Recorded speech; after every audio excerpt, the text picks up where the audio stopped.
Hi అండి, welcome back to our page RK mall Nandigama. ఇవాళ మీకు 3 పీస్ సెట్ మంచి లైలాక్ కలర్ లో తీసుకొచ్చానండి. రేట్ వింటే మీరే షాక్ అవుతారు. బిలో 1000 రూపీస్ అనమాట.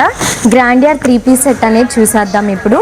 ఇది రోమన్ సిల్క్ ఫ్యాబ్రిక్ అండి. చాలా బ్యూటిఫుల్ గా ఉంటది, గ్రాండియర్ గా ఉంటది. ముందు డ్రెస్ ఇంత రేట్ కి ఇంత గ్రాండియర్ గా ఎక్కడ రాదండి. చూసారు కదా, డ్రెస్ మొత్తం కూడా మీకు మంచి ఫ్లవర్ బుట్టి అనేది చాలా పెద్దగా నిండుగా ఇచ్చాడు. మీరు దగ్గర నుండి అబ్జర్వ్ చేయండి. వాటికి కూడా మీకు నెక్ లైన్ కి చిన్న థ్రెడ్ వర్క్ అనేది ఇచ్చాడు, సీక్వెన్స్ వర్క్ తో. ఇన్నర్ కూడా ప్రొవైడ్ చేస్తాడండి. లోపల లైనింగ్ కూడా ఉంటది, మీకు అసలు గుచ్చుకోదు. స్లీవ్స్ వచ్చేసరికి 3/4 స్లీవ్స్ వచ్చింది. బ్యాక్ సైడ్ కంప్లీట్ ప్లెయిన్ వస్తుంది. ఇది వచ్చేసరికి బాటమ్ అండి, సెల్ఫ్ కలరే బాటమ్ వస్తుంది. దుపట్టా వచ్చేసరికి డిజిటల్ ప్రింట్ ఆర్గాన్జా దుపట్టా వచ్చింది. ఇది కూడా మంచి ఫ్లేర్ ఉంటదండి. దుపట్టా కూడా, దుపట్టా వల్ల డ్రెస్ ఎలిగెన్స్ అనేది కూడా పెరుగుతుంది. సైజెస్ వచ్చేసరికి M2 XXL సైజెస్ లో మన స్టోర్ లో అవైలబుల్ గా ఉంది. Below 1000 rupees. గుర్తుంది కదా, ఎవరికి నచ్చినట్టయితే వాళ్ళు వెంటనే మమ్మల్ని కాంటాక్ట్ అవ్వండి. Thank you.